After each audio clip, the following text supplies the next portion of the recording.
Hi, people. Good morning. 1, 2, 3, 4, 5. We have 5 participants other than me. We'll wait for a few more minutes. Let your friends join.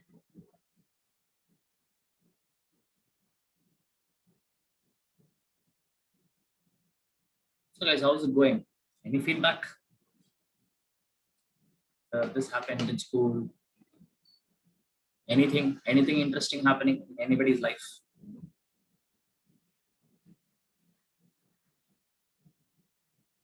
Come on. I may look a little older, but still at my heart, I'm still very young people. Right? So, anything interesting? Anybody? Okay. So, I suppose your life is as sad as I am. Mine is.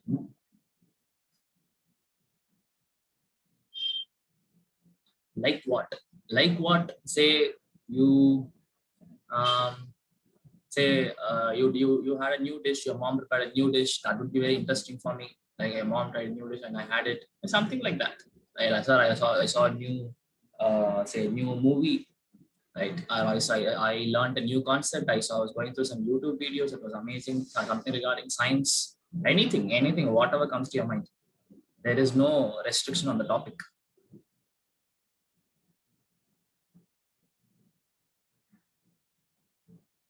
So what do you guys do generally? Now it's online. You wake up, you attend online class, and then I think by noon time itself, your online class will get over.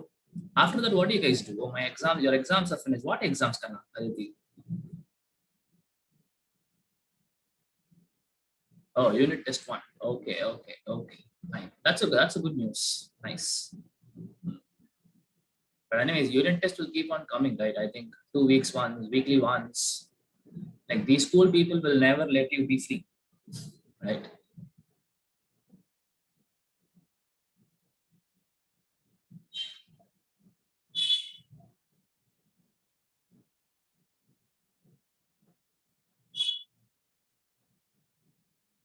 Seeing TV, homework. Hmm. Yeah, even I'm seeing my brother is in 12th class now. Yeah, even though it's online, he is giving a lot of homeworks. But again, unnecessary homework. There is nothing useful in any of the homework they give. Really, total waste of time. I don't believe in homeworks. Now, homework, if it's given, it should make you say not anything in book in the sense that, right, say I give you some problems and you solve it by yourself. Like just no copying what is there in the book, writing classwork, records, and all are not homeworks. Those and all are complete crap. Right. Okay. So I think we have enough participants. So if you're all ready, I think we'll start. Right. Okay. Share the screen. There's something more in the chat. What happened? Oh, okay. Right.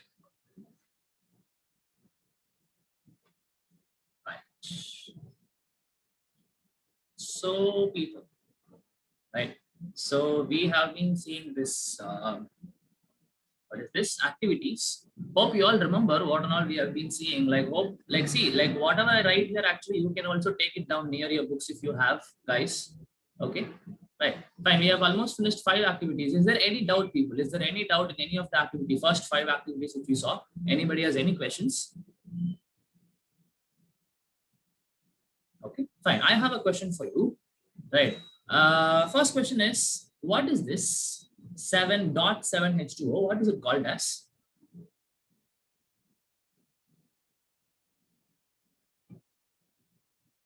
What is it called as, guys? So you can unmute yourself and speak. No issues at all. There is a term for it, right? Like something dot H2O. That the dot H2O, what do I call it as? Sir, water of crystallization. Water of crystallization. Absolutely true. Right. So now, guys, like I didn't give you much of an explanation here last time.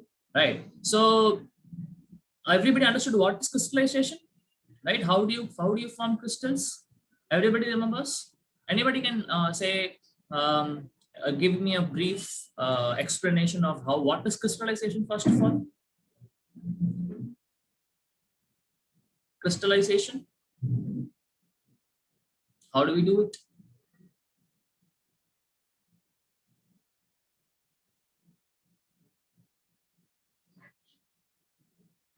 Nobody remembers.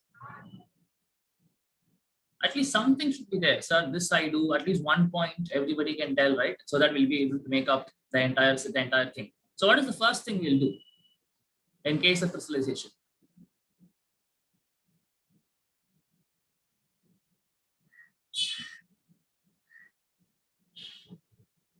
I think everybody is still sleepy, right? I understand that it's a Sunday morning. Is wake up, wake up, wake up. Yeah, tell me. So what is the first step to crystallization? What do we do? So heating solution. Correct. That's the first point, right? So I have the solution with me, which will have basically the salt or the sugar and the water, and you will dissolve it nicely, and then you'll start heating it. You will heat it nicely. Okay, you will heat it until I am going to form a saturated solution. What is a saturated solution, people? What do you mean by a saturated solution? So saturated. Sorry, what is it? sir, where no more solute can be added. Correct. So at a particular temperature, right? Say I keep on adding sugar to the water. And after a point of time, you add sugar, that sugar won't dissolve, right? So that means no more fluid can be added. Even if you add, it is not going to dissolve. That solution is what is called as your saturated solution. Okay, so basically you will heat the solution to form the saturated solution, right? And then, okay, fine. The first step is heating. What is the next step? I think it's written there. What is the next step? The cooling. Correct. You heat the saturated solution. Now you cool down. Okay, when you cool down, what happens? So we get crystals. Okay. So what? Like, okay, that's not the, like, okay. Obviously, you're gonna form crystal, but the correct way of saying it is, say, if I have the solution with me, right? Now, if I cool down. Saturated solution. Sorry. Super saturated solution, sir. No. Super saturated solution, what I do is I heat the saturated solution. So what happens is when I heat the saturated solution, now you can add more amount of solute to it. That is what is called a super saturated solution. That is different. So here, when you cool down, what will happen is, like, when you stop heating, like, the solution will be as such. There will not be any difference, right? But once you start cooling down, you will have particles settling down at the bottom. Right at the bottom, you will have the sugar or the salt settling down. Okay, then what you have to do? Okay, it's settled down. Then what you have to do? So remove the water. That's it, right? You have to remove whatever the excess water is there, that you're going to remove. And that is what is called as your mother liquor. Okay, that water which is coming out, like, I mean, when you pour it down, that water is what is called as your mother liquor. Okay, and that's it. Now you have formed the crystals. Now what you do is you transfer it to a filter paper, nicely press it, right? And that's it. You have formed your crystals. Very simple. Okay, so why did he speak about all this, guys? Say, now assume that I am going to have a crystal structure. Okay, say this is the crystal structure. Obviously, it will be properly aligned. Everything will be there. This is the crystal structure. Okay, now this crystal structure, you see how many, like, say, however the way you arrange it, right? Whatever be the way you arrange it, right? There will always be some gaps. Like, see, you can see some gaps everywhere. Correct, right? Now these gaps are small enough or enough for water molecule to come and get attached here. Like, say, I will have one water molecule here. I have one other water molecule here. Sir, can I explain this once more, sir?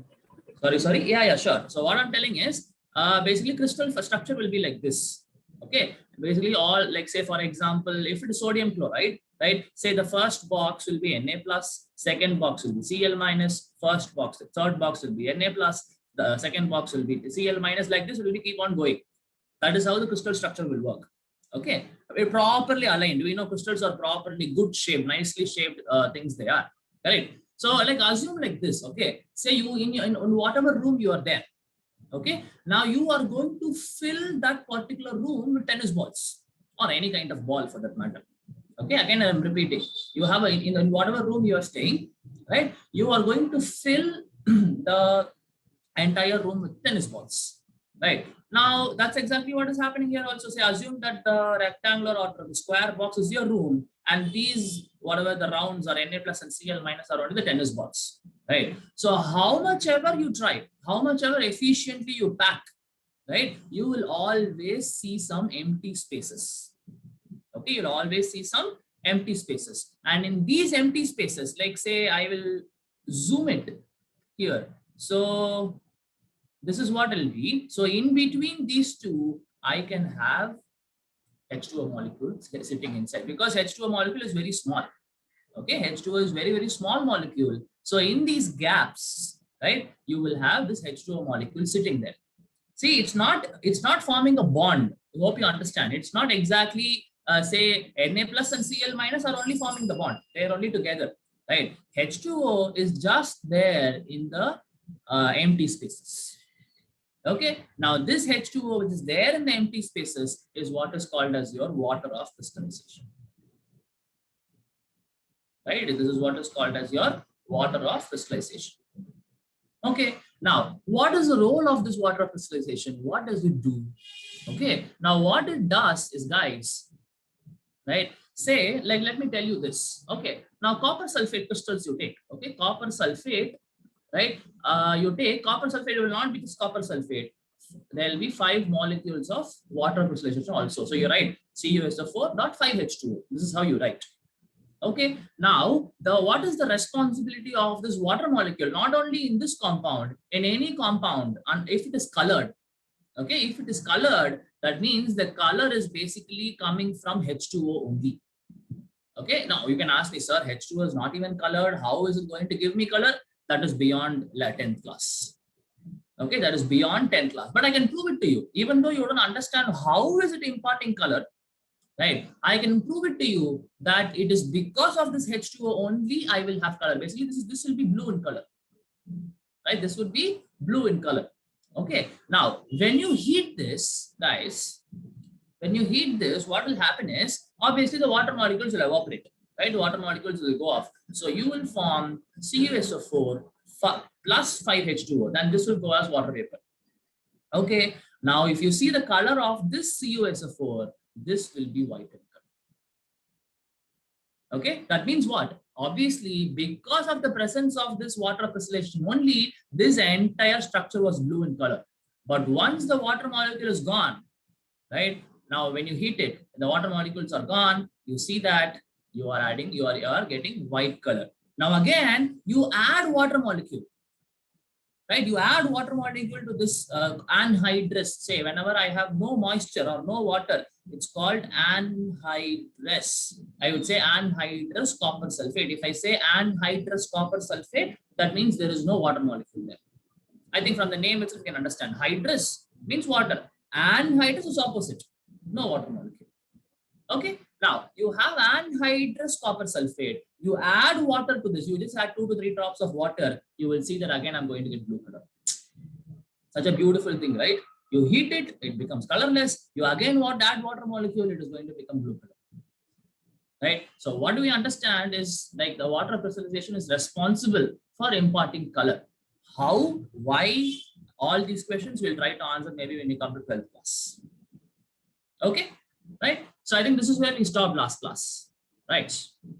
Okay, so that's exactly what is happening here also. FeSO4.7H2O, right? And because of this only, it is green in color.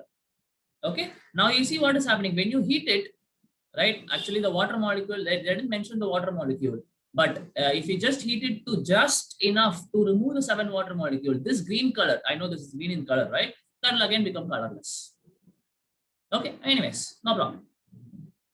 Okay, fine. We'll go to the next activity, 1.6, right? Fine. So see what they're telling. They are telling that take 2 grams of lead nitrate. Now, first question, what is the formula for lead nitrate?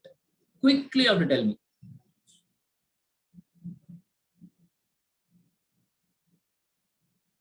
Okay, fine. I am going to ask someone in person then. Let me ask,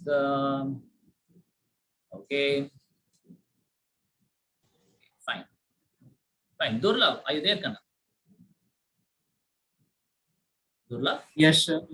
Okay. Can you tell me what ion lead forms? Sir, 2 plus.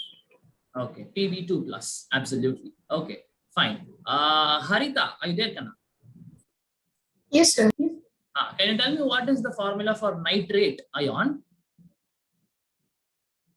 So 3. Sorry? So 3, sir. What 3? Nitrate. What is the formula? So NO3 minus. Absolutely correct. Right. So I think we got the answer. I think there's something in the chat box also. We'll see what is that. Yeah, PbNO3 twice is absolutely right. Absolutely right.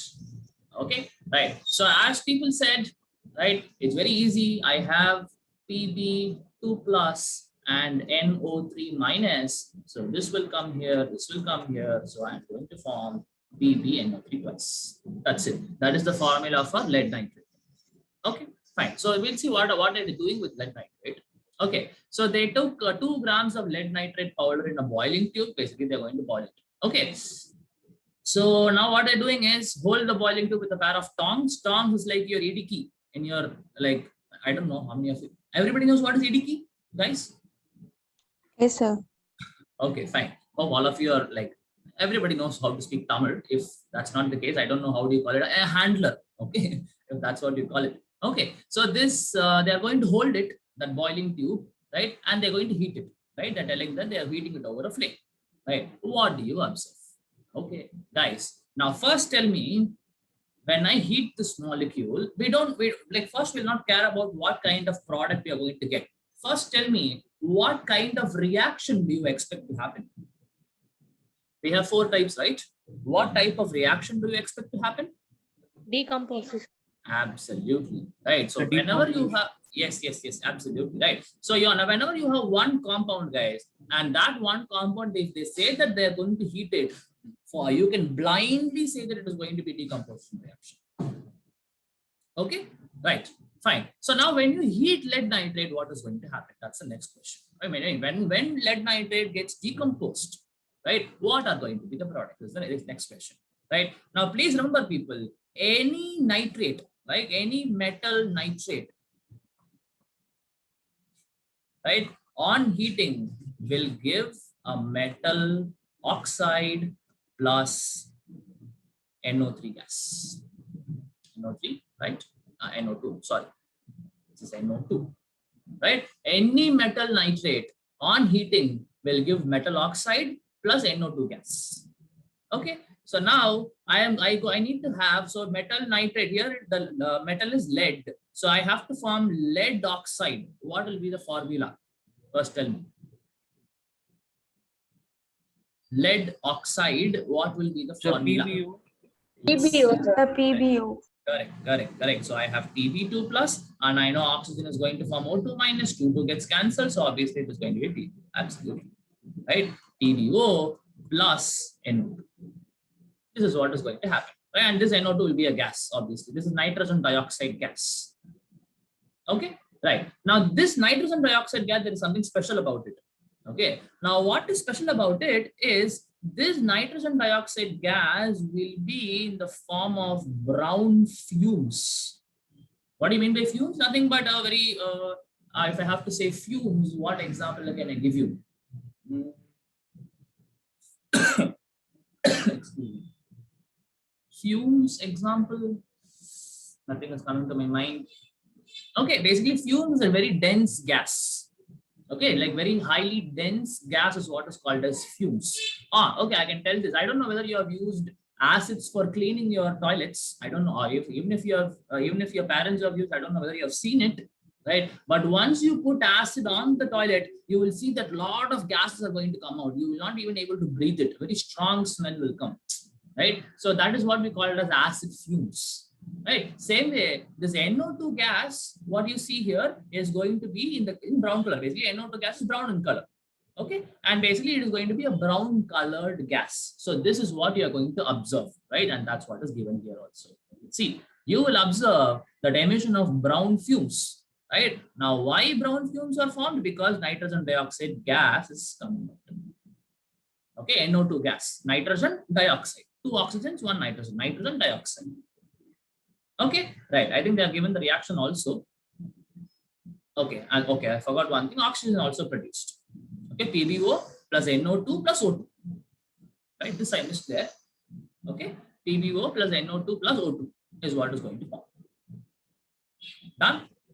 Okay, any questions here, guys? Very simple reaction. All you have to understand is the color. See, guys, the very intention of us going through the what to say, the activities is for you to know the reactions, and most importantly, you are seeing so many colored substances. FeSO4 was green color, this nitrogen dioxide is brown in color, copper sulfate is blue in color. All these things you have to remember, people. I understand that it is difficult, right? Unless and until you actually work with it, you go to the lab and see those things, you will not, it's not that easy to remember. But still, now there is no choice. All the activities, all the reactions, all the colors, what type of reaction, everything should be in your fingertips.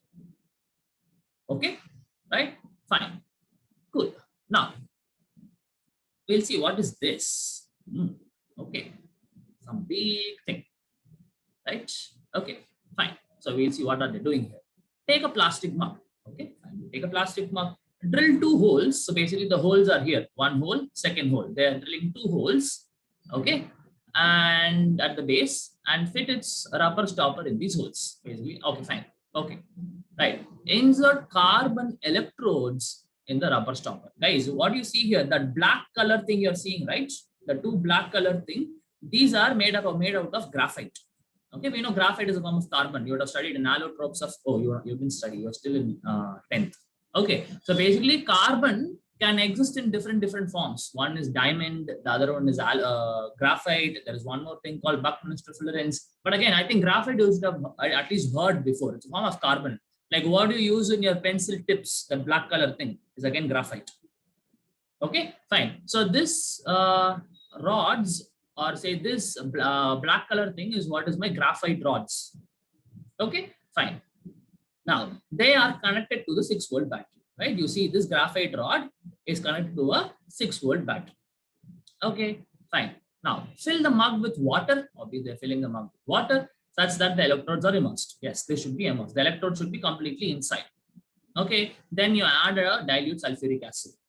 Okay, fine. Don't worry, guys. I'm just going through, like basically, I'm just going through and explain you fully again. Don't worry. Right. Okay. Now you take 2 test tubes filled with water and invert them over the. Okay, fine. Like what they're doing is, first they had only the graphite rods. Okay, first they had only the graphite rods. Now what they're doing is, they are taking 2 test tubes. They're taking 2 test tubes, right? Now they're filling the 2 test tubes with water, right? They're filling 2 test tubes with water. Now what they're doing, they are inverting it, right? There it will be like this, right? The opening will be at the top, right? Now you invert it, and you invert it over the graphite rods, right? You invert it over the graphite rods. Now, like this is how the setup will be. See, the bucket full of water is there. 2 graphite rods are inserted through the holes, and these graphite rods are connected to a 6-volt battery. And on top of the 2 graphite rods, you have 2 test tubes inverted, and those 2 test tubes contain water. I think till now there no problem, guys. Everybody understood everything. Is there any problem till now? Anyways, I'll explain again. I'll put a separate diagram and explain. Don't worry. Okay, fine. So till now we are here. So take 2 test tubes filled with water and invert them over the carbon electrodes. Done. Okay. Now you have the battery. You switch on the current and leave the apparatus undisturbed for some time. Okay. You will observe formation of bubbles. These bubbles displace water in the test tube. Okay. So what you can see, right, in this place, like you can see what bubbles coming out. Right. So if bubbles are going to come out, what is going to happen is the water level, right? The water level in these 2 test tubes are going to come down. I'll tell you why this happens. Okay, fine. Next question is the bubble. Basically, that's what is given. The bubble displays water in the test tube, right? Because of the bubbles, the water level is going to come down. Okay. Now is the volume collected same in both the test tubes? If once the test tubes are filled with respective gases, remove them. Okay, fine. Right? Okay. Now, guys, I will explain again what exactly is this. Right? Fine. Now, I can do the experiment in a similar way, right? But little modification we can do. Right? This is how it is going to be. Maybe I'll just make it first. Okay. Right. Now look at this. Say I have a beaker which contains water. Right. Now you see that I was adding some 2 to 3 drops of H2SO4. I can mention here. Where is this? I don't know where I saw it. Fill the mouth. Dilute sulfuric. Add a few drops of dilute sulfuric acid to the water. Right. Now they'll add this also. Right. So I'll write it as H2O plus H2SO4. Okay. Now, can anybody guess what is the role of H2SO4 here? Anybody can guess?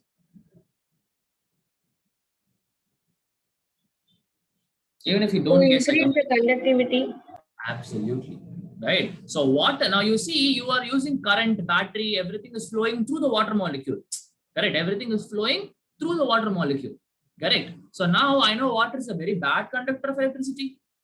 Correct. So just to increase the conductivity, basically this will give me H plus and SO4 2 minus ions. Right. So when you need to have some kind of charged particle present in the solution, only then the current will flow. H2O doesn't produce any charged particle, but H2SO4 will give me H plus and SO4 2 minus. Right. So these ions are going to be responsible for the passage of current. Right. So someone asks you, why should you add H2SO4? You have to tell that water as such is a very bad conductor of electricity. So to increase the conductivity, you add this H2SO4. Okay, right. Now, next thing what we'll do is, I will insert the graphite rods. Okay, I will insert, you can ask me, sir, this is hanging. It is just a diagrammatic explanation, people. Don't worry about it. This is just for you to understand what exactly is happening. Okay, so these two are basically your graphite rods.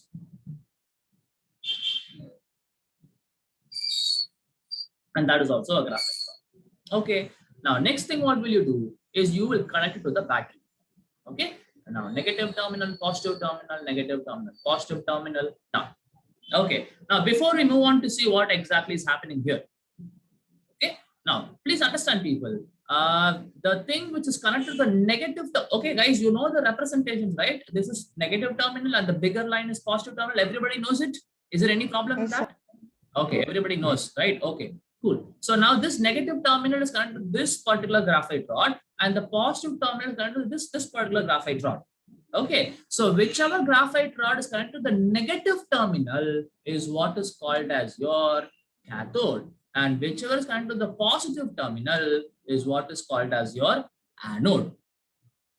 Okay. Right. Fine. Now you can remember it like this. Cation, I know, is positive, right? So cathode is negative, opposite. Okay, obviously, if cathode is negative, anode is positive. You can remember it like this. Cation, I know, is positively charged ion. Cathode will be a negative charged electrode. Okay, now guys, they have used this term electrode here. Electrode is nothing but a conductor. That's all for now, that's all you need to understand. We will spend so much time on these kind of electrode when we come to 12th class. So there is a separate chapter called as electrochemistry. Right, applying electricity to chemical substances or opposite. There's a separate chapter for you coming in 12th class. At that time, we will see it very deep in depth. Okay. For now, all you have to understand is electrode is a conductor. Graphite rods are what is the electrodes here. These are conductor. Right. Okay. So we have cathode, we have anode. Now what I do, I switch on the battery. Okay. I switch on the battery. Now please understand, people. This H2O contains. Okay. Right, like this. H2O.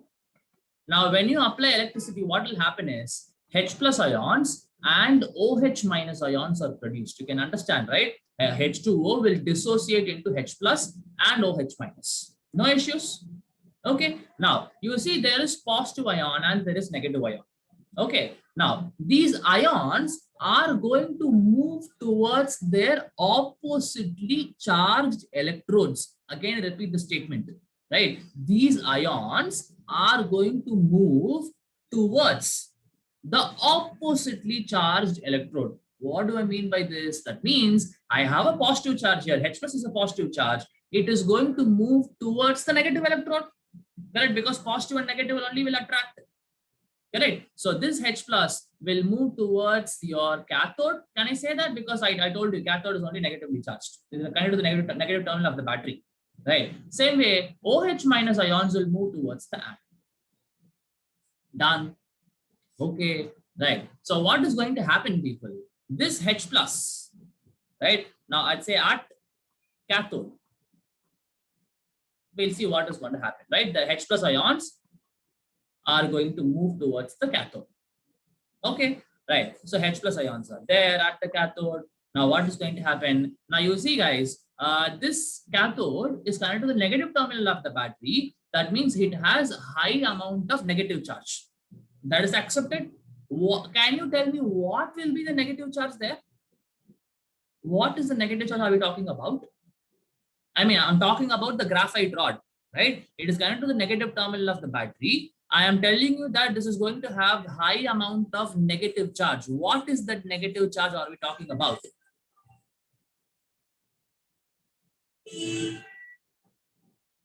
What is the negative charge? Any guesses? Obviously, it may not be right. Any guesses? What could be the negative charge?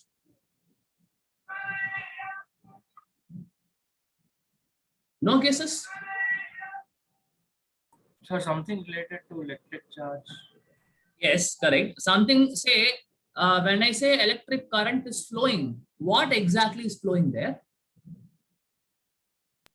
Electrons. So electrons. Absolutely. That is what you're talking about. Basically, this cathode is connected to the negative terminal of the battery. That means it is going to have so much negative charge, and the negative charge is nothing but your electrons. Okay. So now I will write the reaction like this. 2H plus will accept 2 electrons to form H2 gas. Okay. 2H plus 2 electrons. H plus will accept 2 electrons to form H2 gas. Very simple. Okay. Right. Now, what you see is I go to the anode. Right. This happens with the cathode. So what you understand here is that on the cathode, I am going to have H2 gas liberated, right? Cathode, H2 gas is liberated. Okay. Next, when I go to anode, right? Now what is going there? Anode, what is going? OH minus ion is going. Okay. Now you can write it as OH minus or you can write it as O2 minus. Either of it is correct. Okay. You can write OH minus or you can write O2 minus. Anything is correct because you can see, right? Oxygen will have -2, hydrogen will have +1. So -2 +1 will only become overall minus charge. Hope you understand what you're telling, right? So O will form O2 minus, H will form H plus. So -2 +1 overall OH will form negative, right? So either you write OH minus or you write O2 minus. It is not going to make much of a difference. Okay, right. So what is going to happen is O2 minus is going to come to the anode, right? Now you see, guys, anode is connected to the positive terminal of the battery, right? It is connected to the positive terminal of the battery. And you see this O2 minus is a negative charge. Okay, this O2 minus is going to be a negative charge. So what is going to happen? This O2 minus is going to donate electron to the anode because anode doesn't have much electron, right? Because not the positive terminal of the battery, right? So this has deficit of electron and this has excess of electron. The O2 minus has excess of electron and this electrode has deficit of electron. The last time it was opposite. The H plus had deficit of electron. The cathode has excess of electron. So it donated electron to H plus. Hey, just give me a moment.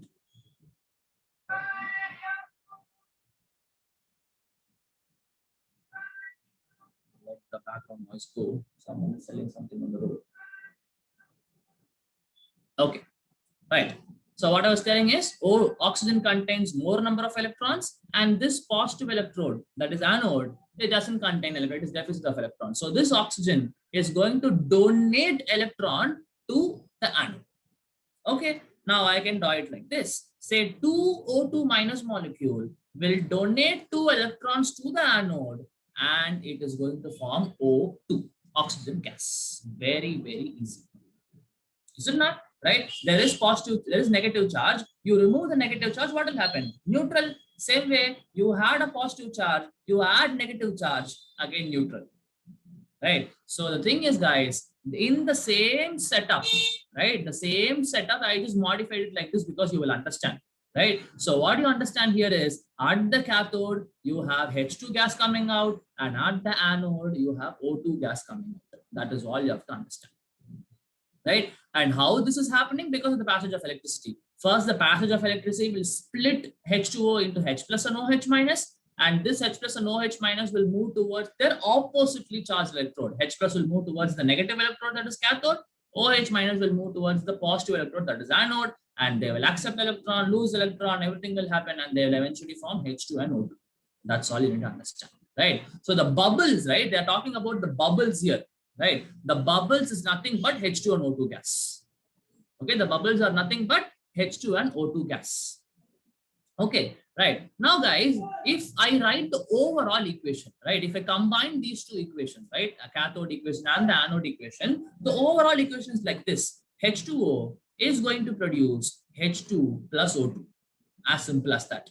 Okay, now you have to make sure that you balance the equation, guys. So if you balance the equation, 2H2 and 2H2. I mean 2H2O and 2H2 here. No issues. Okay, right. So what you understand is there is going to be for every 2 molecules of H2, there is going to be 2 molecules of, every 2 molecules of H2O, there is going to be 2 molecules of H2 and 1 molecule of O2. So if I ask you what is the ratio between H2 and O2, you will tell that the ratio is 2:1. The ratio is 2:1 because it comes from the balanced equation. In balanced equation, what do you see? 2 H2 and 1 O2 is only there. So the ratio between them would be 2:1. Okay, now we'll try to answer all the questions. Right, look at this. Is the volume of the gas collected is same in both the test tube? What is your answer now? Yes or no? No. No. Why? Because it's not 1:1. You see, it is 2:1. Right? There will be more amount of H2 produced. Say, for example, if I produce 1 liter of O2, I will form 2 liters of H2. Same way, say, if I form 3 liters of O2, I will form 6 liters of H2. It's always double. Okay, so the answer to this question is no. No, they are not going to be same volume in both the test tubes. Right? So obviously, now in the test tube, you will see that these gases are produced and these gases are going to push the water level down. Obviously, they'll also have their own pressure. Right? So they will push the water level down, and that's what is happening here. Okay, now test these gas one by one by bringing a burning candle close to the mouth of the test tube. Now, this is what is the mouth of the test tube, people, the end of the test tube. Okay, now you bring a burning candle, right? How will you understand that it is H2 gas and how will you understand that it is O2 gas? For H2, what will happen if you bring a candle near it? It pops on.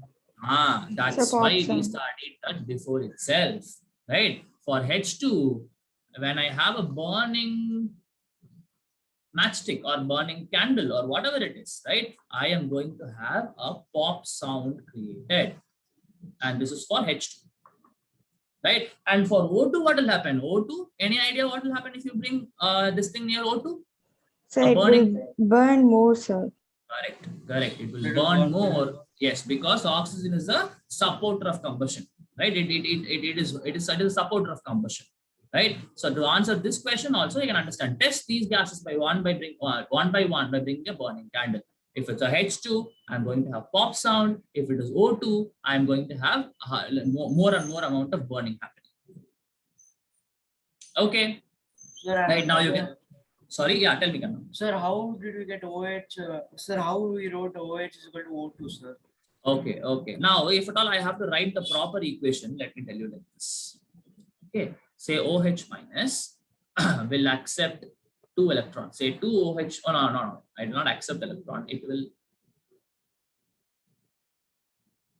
Right? 2 OH minus will give 2 electrons plus O2 plus H2. This we can write. This is the exact equation actually, right? But for your understanding, I just wrote OH minus as O2 minus. How did I write? Now you look at this. Oxygen will have -2 charge, O2 minus, and H will have +1 charge. So -2 + 1 will become what? -1. That's why I directly wrote it as O2 minus, nothing else. But this is the exact equation, what we wrote here. Is it okay? Yes, sir. Okay, don't have to worry about the equations. Equations they are not going to ask you. All you have to understand is at the cathode, I am going to have H2 produced, and at the anode, I'm going to have O2 produced. That's all you need to understand. And how do you test them? Now, these are all are extra, not extra information. It's very easy to understand, right? Nothing like they are going to move towards respect to opposite electron, and they will accept electron, lose electron, and they will eventually form H2 and O2. That's it. That's all you need to know, right? Okay, so yeah. What happens in each case, which gas is present in what test tube, all these things we know now. Basically, in again the cathode, I'm going to have H2. In the anode, I'm going to have O2. Right? Done? Cool. I hope everything is clear. Anybody has any questions on what this? Okay, I actually forgot to tell you the entire process name, guys. This kind of processes are what are called as electrolysis. Right? Now, what do you mean by lysis? Lysis means separating. Electrolysis means we are going to separate with the help of electricity. Now, that's exactly what is happening here. If you look at the overall equation is basically H2O getting separated into H2 and O2. And this is done by passing electricity. Right? This is what is called as electrolysis of water. Right? Electrolysis of water. That's what it's called as. You have to remember the name. Okay, very important. What is the name of the process? It's called electrolysis. Lysis separating, electron means electricity. That's it. Okay, 1.8. How many other activities we have? 1.9, 10, and 11. I think that's it. Yeah, cool. We'll finish it quickly. What is the time?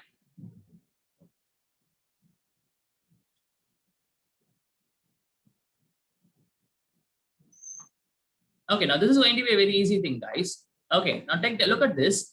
Take about 2 grams of silver chloride in a china dish. Okay, now first is what is its color? Okay, now the color will be gray color. Okay, silver chloride, AgCl, will be almost like gray in color. Okay, you can look at the thing also. How is it looking? It's gray in color. Oh, sorry. I'm absolutely sorry, guys. This is white in color and it will change to gray color. I'm sorry. Right, this will be white in color. Okay, silver chloride will be white in color. Okay, place this china dish for some time in the sunlight. Okay, you have to keep it in the sunlight. You can look at the diagram, right? They're going to keep it in the sunlight and you have to observe what is the color change. Right now, what will be the color change is the white will become gray. That's what will happen, right? Now, why white becomes gray is because of this reaction. Now, look at this reaction. Now, this is also a decomposition reaction, is it not? See, you have one substance getting separated into 2 other substances, correct? Right. Now, you see AgCl is getting separated into Ag and Cl2. You should not write Ag plus Cl, people. Right? If you write Ag plus Cl, absolutely wrong. I told you, non-metals will always exist only in diatomic form. Metals will exist only in monatomic form. Ag is a metal, so only Ag. Cl is a non-metal, so it will always be Cl2 whenever you write it. Okay, so the gray color, what you're seeing is because of the formation of Ag. Okay, and this AgCl is white in color. Okay, guys. Now, if you look at all the previous things, you start here, right? Here, you went for decomposition by heating, right? Lead nitrate. Lead nitrate was, I can look at the reaction maybe. Where is the reaction? Lead nitrate was undergoing decomposition by heating. Now, next thing, you saw H2O undergoing decomposition by use of electricity. Now, next thing what you see is AgCl is undergoing decomposition in the presence of sunlight. Okay, so if I were you, I will actually segregate, or I will tell that there can be 3 types of decomposition. One is what is called as your thermal decomposition. That means you basically use heat. PbNO3 got heated up, that one, right? Second one is what is my electrical or sorry, the spelling is wrong. Right? So electrical decomposition, or it is also called as electrolysis. Better word would be electrolysis. Right? And the third one is called photo decomposition. Right? Photo basically means light. Okay? Photo basically means light. So the decomposition reaction, depending on what kind of energy you use for the decomposition, again can be classified into three types: thermal decomposition, electrical decomposition, or it is also called as electrolysis, or another thing I have is what is called as your photo decomposition. Or this photo decomposition together be called as photolysis. Again, electrolysis, photolysis. Lysis means separating, photo means light. Separating using light, separating using electricity. Okay, so these are the different types of decomposition reactions you can have. Okay, guys, right? This is just no. Again, see, in your examinations, right? If you write, or if you just write decomposition, also they will give you mark. But if you write what exactly the type of decomposition is, whether it's thermal or electrical or photo, they will appreciate you more. There might be case even that they might expect only this, and for this only you will get full mark. And if you write decomposition, you might not get full mark. Okay, so depending on what energy you use, you have to tell, okay, this is thermal or photo or electrical. You have to tell that in the examination. Please be very careful with it. Okay, right. Fine. So that's okay. Now, next thing, we'll see what is going to happen. Sir, is it called photolytic decomposition also? Yes, it is called photolytic decomposition also. Absolutely. Okay, sir. Right. Okay. Cool. Next. Now, next activity. Okay. Now, take iron nails and clean them by rubbing with sandpaper. We already know why are we using sandpaper, because there will be some coating on the surface and that has to be removed. Right. Now, take 2 test tubes marked A and B, and each test tube take about 10 ml of copper sulfate. Okay, you have 2 test tubes, guys, A and B, and each of these test tube contains 10 ml of copper sulfate solution. You can see copper sulfate is blue in color. I told you, right? Okay. Now, the 2 iron nails with the thread. Okay, with the thread, you can see the thread. Right? The 2 iron nails with the thread, and immerse them carefully on the copper sulfate solution in test tube B for 20 minutes. Okay, you can see this is dipped in the copper sulfate solution, and it is left hanging. Right? It is left hanging with the help of a thread connected to this. Okay, right. After 10 minutes, take out the iron nails from the copper sulfate solution. Oh, see, like, okay. Now, I forgot this. So, in one of the test tube, you put the iron nail. The other iron nail is just there. Like, you are not putting it in the test tube. Okay, fine. After 20 minutes, take out the iron nails in the copper sulfate solution. Right? You take it out. Compare the intensity of blue color of copper sulfate in each of the test tube. Okay, fine. So what are they doing, guys? Right. So basically, they have a test tube which contains copper sulfate, and to this, I have put an iron nail. Very simple. Nothing. All the other stuffs are irrelevant. Okay, this is what is it. Okay, fine. Iron nail. Basically, iron will be the iron nail in form of Fe. Only iron is there. Okay, so guys, some reaction is going to happen, correct? So the reactants, first, you have to understand what are all the reactants. Reactants are basically going to be Fe and CuSO4, correct? Iron and copper sulfate are only going to react. Okay, now guys, before we move on to see what are all the products, can you tell me what type of reaction it is? The displacement. Absolutely. Right, whenever you see one metal and the other metal is salt, like some other compound, obviously it is going to be a displacement reaction. It is not double displacement, guys, it is displacement. Okay, it is just displacement. Okay, right. Now, okay, fine. If it is displacement, you have copper sulfate. So what should be there in the product?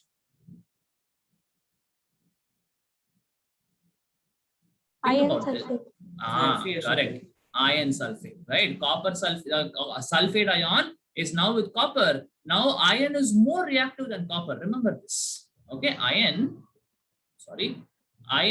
is more reactive than copper. Okay, so this is going to displace copper from its copper sulfate. Okay, so I am going to form iron sulfate. Okay, now iron sulfate, I already know the formula, which is FeSO4. We already saw this in the previous section.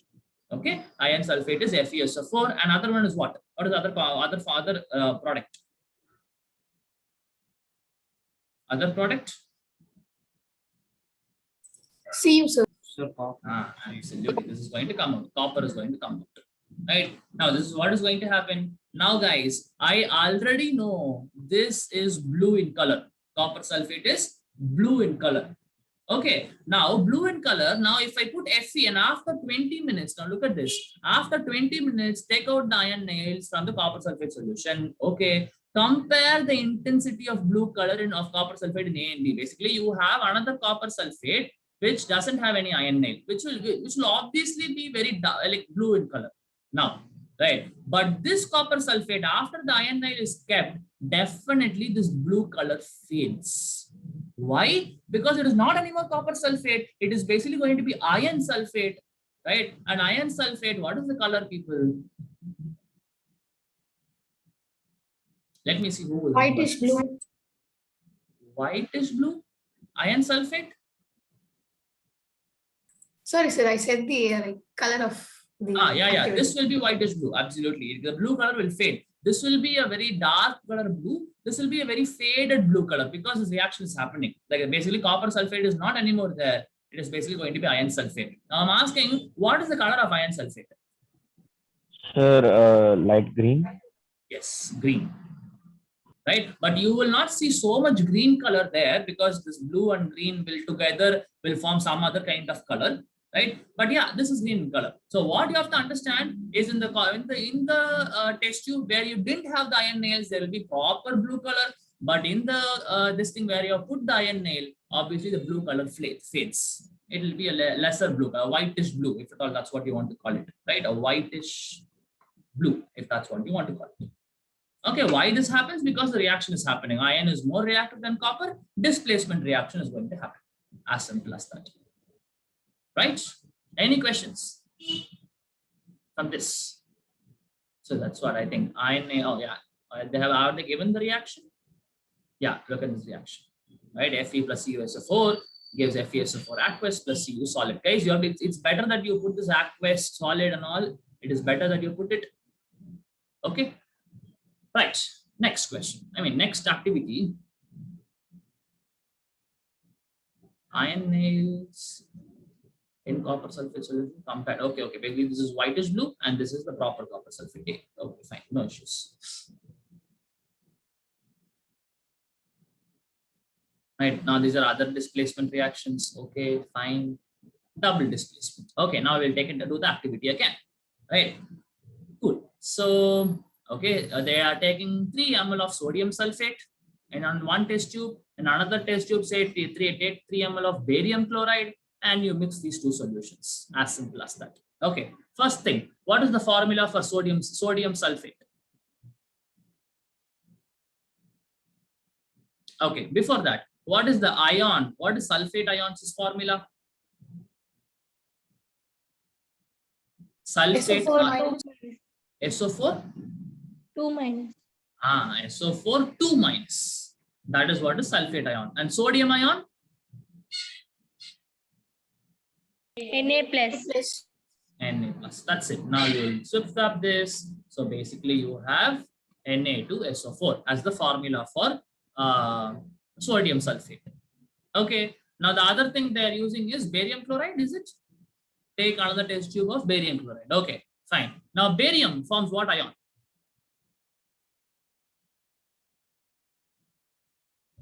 Barium forms what ion? Ba2. Yes, Ba2 plus. I told you to remember these 3 elements: barium, zinc, and one more. What was that? Lead.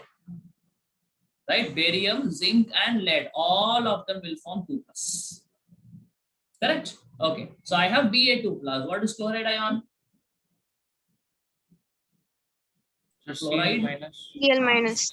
So you tell that it is going to be basically BaCl2, right? And both of these are aqueous solutions. What are aqueous solutions, people? Basically, these Na2SO4 will be a salt. It will be a solid form. When you dissolve it in water, that solution is what is called as your aqueous solution of Na2SO4. This is aqueous solution of barium chloride. Okay, Fine. Now you can easily, I think from the name itself, I think they're only mentioned this is going to be a double displacement reaction. Correct? Fine. Now I'll give you 1 minute. Everybody should write the compounds. What are the two compounds formed? Just write it.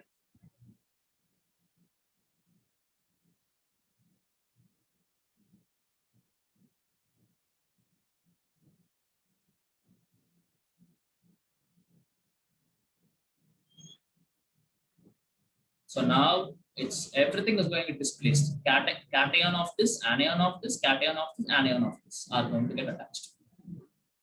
NaCl plus BaSO4. Absolutely right. So you will form NaCl plus BaSO4. Again, NaCl will be aqueous, and this BaSO4 is what is the problem here. The BaSO4, guys, will be a precipitate. Right? It is not going to dissolve, and I think that's what is given here. Okay. So any reaction that produces a precipitate can be called as a precipitation reaction also. So this particular reaction, you see, guys, can be a double displacement reaction, obviously, or this reaction is also called a precipitation reaction. Okay, right, fine. So this will be what color precipitate? This would be an white color precipitate. Okay, now let me ask you this, if you can remember. There was an yellow precipitate formed in this similar kind of reaction. Can anybody remember what is the yellow precipitate, guys? Not this reaction, but some other reaction, the same double displacement. We formed an yellow precipitate. Lead iodide. PBI2. Absolutely. Very good, very good. Right, it is lead iodide. Right. So the same thing, like say I put NaI and I react with PbSO4. Right, you will form PbI2 plus Na2SO4. You will see that this will be a yellow color precipitate. That is also that same thing. 3 ml of this, 3 ml of this. You mix them, and everything is fine. You're going to form an yellow precipitate. Okay, good, good. Right. So that's about activity 1.10. Right, the last activity. Oh, see, I think they have mentioned it here also. Recall the lead nitrate and potassium iodide. Lead iodide will be formed and it will form a yellow precipitate. Right? I think this is all. Okay, fine. This is also a double displacement. Obviously, it is a double displacement. You know that. Right. Okay, fine. Now, last one is oxidation reduction, guys. I think that for that we need to spend some time. What is the time now? Okay, we'll stop with this. Okay, so we have only one thing left, that is oxidation and reduction. That I'll teach you what are these, right? And then we'll go for this everyday thing, whatever is happening, rancidity, corrosion, all this stuff will complete. Okay, any questions you have? Any other questions? So next class I'll be completing this chapter, and I'll be straight away starting with your I think next chapter would be what? Acid, bases, and salts. Is it? Yes, sir. Yes, sir. Fine. So we'll start with acid, bases. So I just require half an hour or 45 minutes for me to complete this, and then straight away I'll be starting with acid, bases, and salts. Any Sir, I questions? have guys? one doubt, sir. Yeah, please tell me. Sir, in the Fe plus CuSO4, sir, after the reaction, what will the color of the nail, sir? Which are you asking, Kanna? So activity 1.9, sir. Activity 1.9. Okay. What will be the color? Okay, the color would be a whitish blue. Right? The So solution. whitish blue will be the solution, sir. Solution color, and the iron nail, what you see, right? The iron nail which you have seen, that will be green in color. That iron nail which you have dipped, right? This will be green in color. Because on the surface of the iron, now you will form some FeSO4, right? And this would be green in color. Okay? Right. Yeah. Any other question?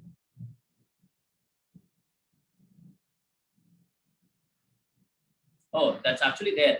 Compare the color of the iron nails also. Basically that which I didn't put it inside the solution will be normal brown color. How you see a normal iron, right? But the iron nail which is dipped in the solution of copper sulfate will be green in color. Yes, that's actually a good question. I didn't tell you, my bad. Yes, it's green in color.